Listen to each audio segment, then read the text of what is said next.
c'est l'heure de lire la politique avec Luce Perrault. Merci Rudy. Aujourd'hui, je reçois Mariette Sinaud avec vraiment un grand plaisir pour ce magnifique ouvrage publié à la documentation française sur la République et les femmes. Alors, depuis 1789, Mariette Sinaud, la France s'est toujours référée, comme le souligne très bien Michel Perrault dans la préface de cet ouvrage, à l'universalité neutre dans la citoyenneté.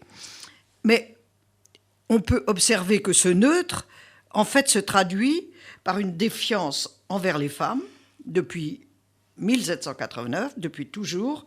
Moi, j'ai choisi, parce qu'il fallait bien choisir une époque, de vous inviter pour la République paritaire, vers la République paritaire, qui couvre les années 1997 jusqu'aux années 2020. Donc, je voudrais savoir pourquoi vous avez choisi de faire cette césure à partir de 97 et comment vous espérez cette République paritaire, parce que c'est lent, c'est difficile. Il y a comme une défiance, comme vous le soulignez tout à l'heure, des partis envers les femmes, beaucoup plus que des Français qui, n'oublions pas, ont fait de Simone Veil la femme politique la plus importante de cette 5e République, 10 points avant De Gaulle. Alors pourquoi cette césure en 97, Mariette Sinaud ? Eh bien, 97, c'est l'arrivée de la gauche plurielle et avec Lionel Jospin qui devient Premier ministre et qui a mis les femmes au centre de son dispositif politique, aussi bien pour les nommer au gouvernement. Il y a 30% de femmes au gouvernement. Pour la première fois. À des beaux postes. Et à des bons postes, puisque pour la première fois, un poste régalien, la justice, est confié à Élisabeth Guégou, donc c'est vraiment une étape. Et en outre, il avait promis des réformes, et en l'occurrence, il a réussi à faire passer la réforme dite de la parité, réforme de la Constitution en 99, et la fameuse grande première loi sur la parité du 6 juin 2000, qui a permis des avancées substantielles. Et pour la première fois aussi, soulignons-le, plus de 10% de femmes à l'Assemblée nationale. Ça peut paraître très bas, mais pour la première fois dans la République, ça franchit le seuil des 10%. Oui, ce qui est incroyable, c'est que la France, pays des droits de l'homme, donc homme au sens de l'humanité, pays républicain, est très en retard par rapport aux autres pays européens, par rapport à la parité. Ah mais complètement. Et en réalité, c'était un faux... C'est ça que vous rappelez. Bien sûr, c'était toujours un faux universel, un universel sous condition, pourrait-on dire, de virilité. Et l'universalité de 89, c'est plus entendu comme un universel de vire, ce qui est guerrier, que ce qui est homo, ce qui est humanité. Et bien des féministes du 19e siècle ont dénoncé cela. Maria de Rennes parlait d'universel de poche, pour dire que les hommes de 89 avaient construit un universel à leur seule image. Et par conséquent, le bien commun, c'était le bien commun des hommes et les femmes étaient laissées de côté. Et si vous voulez, le fait qu'il y ait eu ce point de départ qui a laissé les femmes de côté, après, tous les républicains de la 3e, de la 4e, de la 5e ont eu beau jeu de se réclamer des grands ancêtres de 89 pour mettre les femmes à l'écart. Et on n'en est pas sorti, finalement. On pouvait espérer mieux quand même après l'élection de François Mitterrand, puisque le mouvement féministe se réclamait de la gauche. Les femmes ont beaucoup contribué à faire élire François Mitterrand. Et à part l'institution de la Journée internationale des femmes en France le 8 mars 1982 et la nomination ô combien mal accueillie au Parti socialiste d'Édith Cresson en 1991, il s'est passé finalement moins de choses sous la première présidence de gauche que sous Valéry Giscard d'Estaing, où l'avancée des femmes a quand même été évidente, avec l'action de Simone Veil à un poste non régalien. justement. C'est vrai, mais n'oublions pas quand même que Mitterrand a féminisé les sommets de l'État. Hein, il ne faut pas l'oublier, non seulement au gouvernement, c'est-à-dire que par rapport à Valéry Giscard d'Estaing, il a nommé davantage de femmes à des postes, des ministères de plein exercice, hein, et notamment dans des secteurs importants, l'environnement, l'emploi, et l'Europe, hein, la grande affaire de Mitterrand, l'Europe. Donc ça, c'est le premier point. Il a aussi essayé de féminiser la haute fonction publique et même le Conseil constitutionnel, puisque c'est quand même sous son influence que Noël Lenoir... Et aussi le Conseil d'État. Et aussi le Conseil d'État. Donc, si vous voulez, voilà. Mais ce qui se passe sous la Ve République, avec ce régime hybride, c'est qu'il est plus facile aux femmes d'être nommées à des postes dans l'exécutif, parce que ça dépend du président de la République, que d'être élu au Parlement et dans les assemblées élues. Hein, et ça a été une résistance. Je rappelle qu'à la fin du deuxième mandat de Mitterrand, il y a environ 6% de femmes à l'Assemblée nationale. Donc, si vous voulez, il y avait un blocage terrible des partis politiques pour investir des femmes et les investir surtout dans des circonscriptions gagnables. Donc, non, parce qu'en général, la règle pour donner un semblant de modernité, c'était de désigner des candidates dans des régions où elles étaient certaines de perdre. Exactement. À droite comme à gauche. Voilà. Mais si vous voulez, ça crée un déséquilibre parce que les femmes manquaient de légitimité électorale, la seule valable en démocratie. Et donc, elles étaient nommées par le prince, mais avaient beaucoup de difficultés à se faire élire. Et c'est pourquoi, par exemple, Édith Cresson, en dépit du fait que c'était une femme politique accomplie, qui avait eu tous les mandats, elle a exercé le mandat de maire, de conseillère générale, de députée, etc., plusieurs fois ministre, eh bien, a subi une campagne de misogynie vraiment hors de propos. Hein. Inouïe. J'ai revu récemment son discours d'investiture. Elle a parlé dans un brouhaha invraisemblable. Elle a été sifflée, moquée. Donc, c'est quelque chose quand même, cette misogynie. On l'a comparée à la Pompadour. Mais complètement. Promotion canapé, c'est tout de même d'une misogynie invraisemblable quand on sait qu'elle a été un ministre important sous les 2 septennats de François Mitterrand. Alors, quelque chose bouge enfin grâce à une femme, à gauche, je veux dire, Ségolène Royal. Ségolène Royal qui se porte candidate. Pour la première fois, il y a des primaires au Parti socialiste et les Français ébahis découvrent un Laurent Fabius qui se demande qui va garder les enfants. Non, mais c'est resté dans les annales tout de même. Un Dominique Strauss-Kahn, pas mieux. Je ne sais plus quelle phrase il a employée.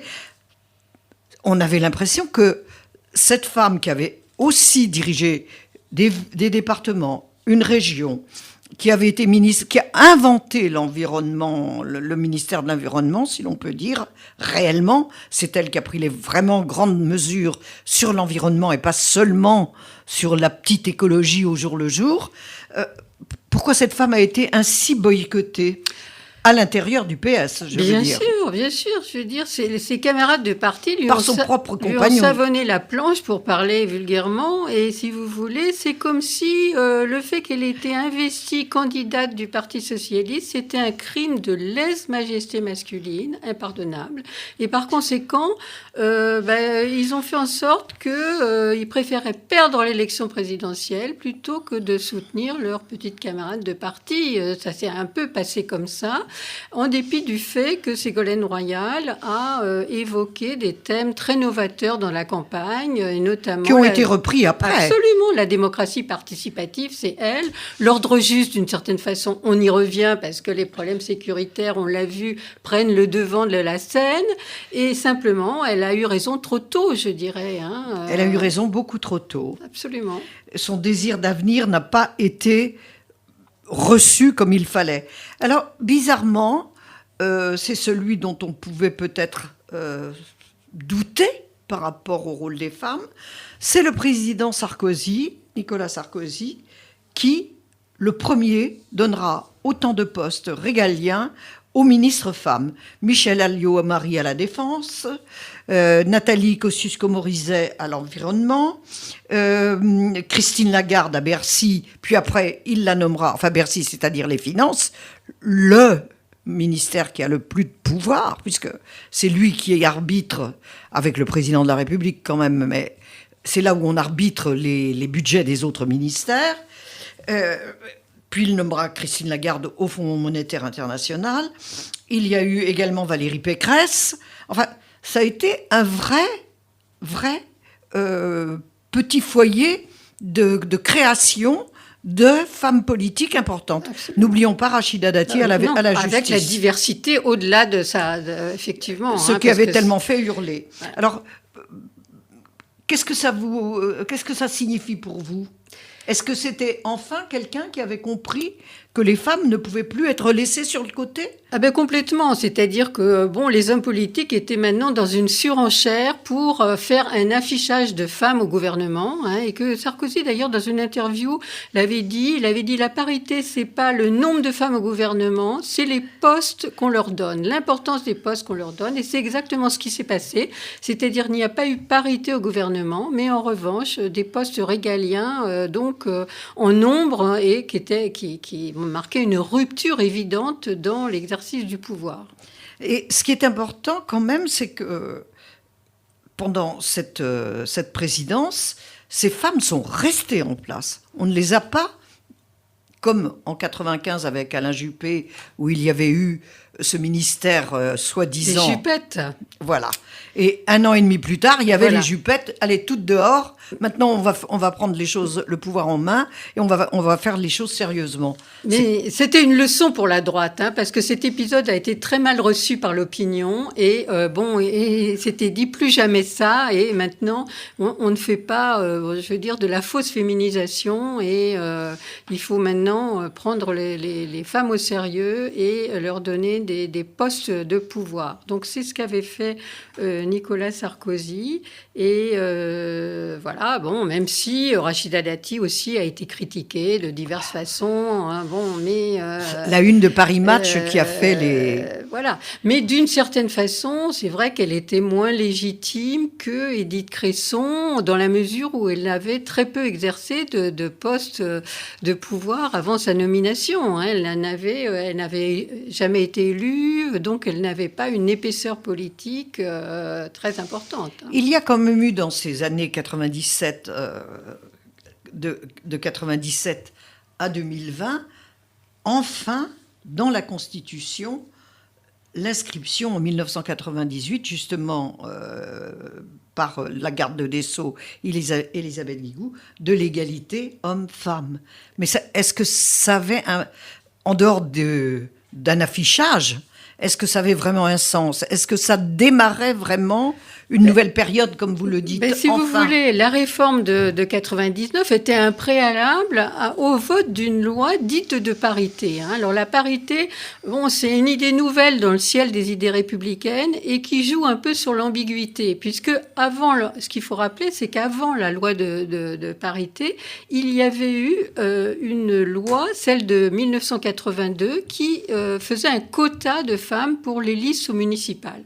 Et ce quota avait été censuré par le Conseil constitutionnel au nom de l'égalité républicaine. C'est-à-dire que... Bien sûr. Voilà. Et donc, c'est pour sortir de cette impasse que les féministes se sont dit il faut trouver quelque chose. Et ça a été cette idée, ça a été la parité qui réconcilie les contraires, puisque, si vous voulez, ça respecte l'égalité des sexes, mais ça prend en compte la différence.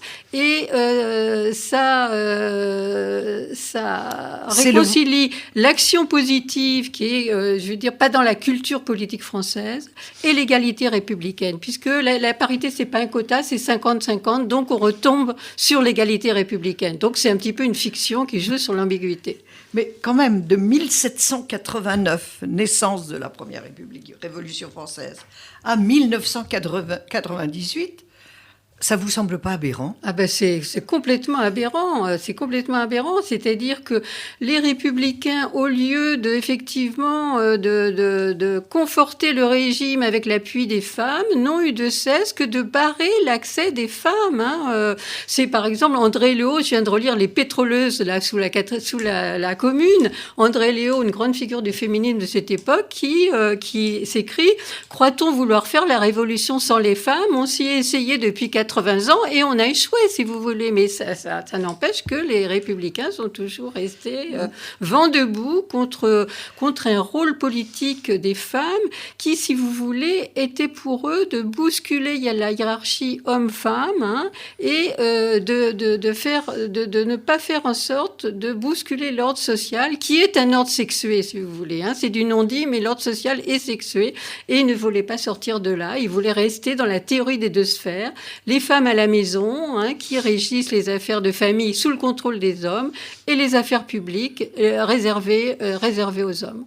Alors, c'est aussi pendant cette période 97-2020 que Bertrand Delanoë est élu maire de Paris, l'alternance là aussi droite-gauche, et qu'il prend pour première adjointe Anne Hidalgo, qui a pris sa succession.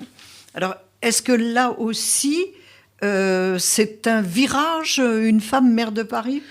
Eh bien, écoutez, oui, parce que si vous voulez, les femmes, on en revient d'abord un tout petit peu à cette loi de parité qui a permis une dynamique de féminisation des assemblées élues, je veux dire, du jamais vu, hein, puisqu'il y en a 39,5 à l'Assemblée nationale, et que dans les assemblées locales, on est très très proche de la parité. Simplement, c'est là encore le plafond de verre. Quand il s'agit de viser le pouvoir suprême, eh bien là, c'est beaucoup plus difficile pour les femmes.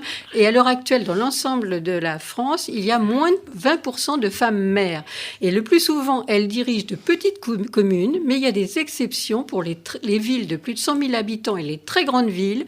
Curieusement, dans les très grandes villes, il y a parité à la tête des villes, des très grandes villes, dont Paris, Marseille. Alors bon, la maire de Marseille a depuis démissionné. Strasbourg et d'autres encore, Nantes, Rennes, Lille, etc., etc.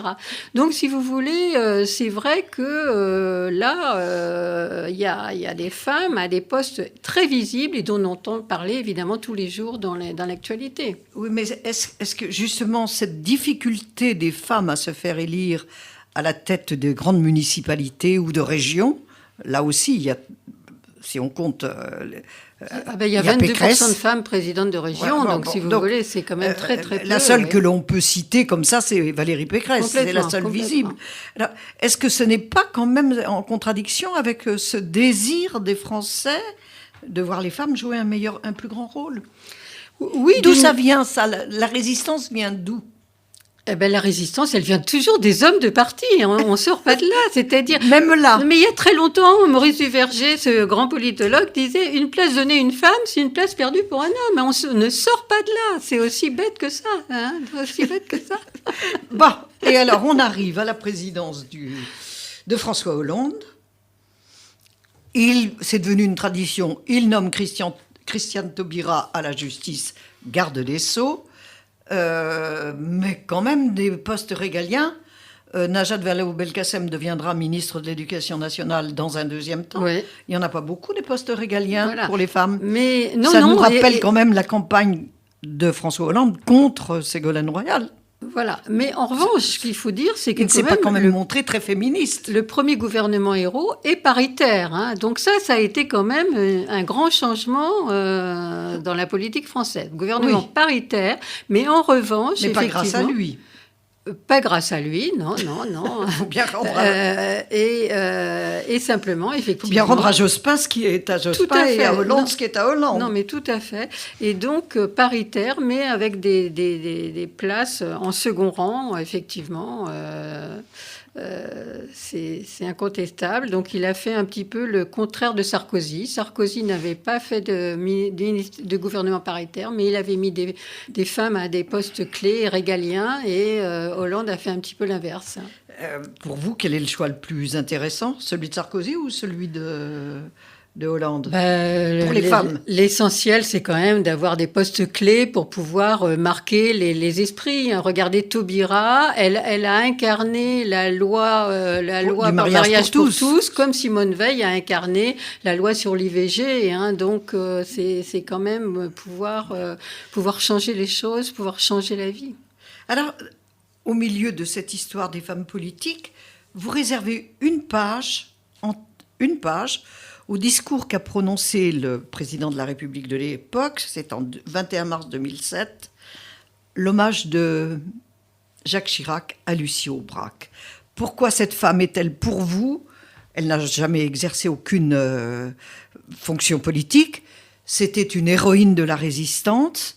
En quoi pour vous cette femme était tellement politique? Eh bien, je dirais,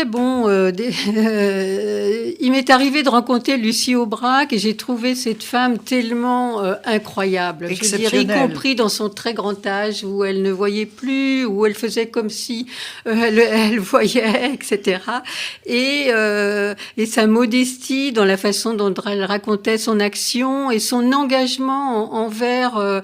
moi, je l'ai rencontrée à des colloques universitaires où elle s'engageait encore pour que les femmes s'engagent en politique, et elle disait mais vous avez raison, les jeunes générations, moi je n'ai pas assez lutté pour que des femmes s'engagent dans la politique, et si vous voulez, j'ai trouvé que c'est vrai que son action dans la résistance avait été complètement gommée d'une certaine façon, comme a été gommé en grande partie le rôle des femmes dans la résistance, et que je trouvais ce discours de Chirac qui lui rendait hommage et qui lui rendait un petit peu... C'est un très beau discours. C'est un très beau discours.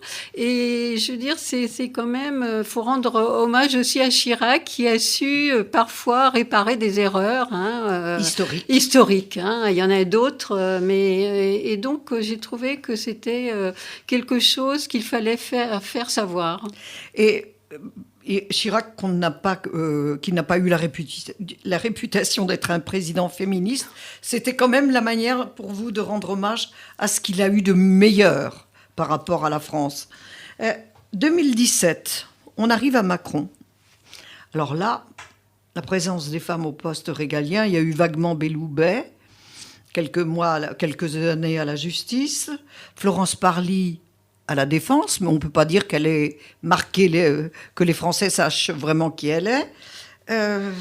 Pompili à l'écologie. En fait, la seule femme politique dans son gouvernement que les Français connaissent vraiment bien, qui leur soit familière, c'est Roselyne Bachelot à la culture. Oui, toujours pas de poste régalien. Non, mais tout à fait. Et là, c'est effectivement en pleine régression.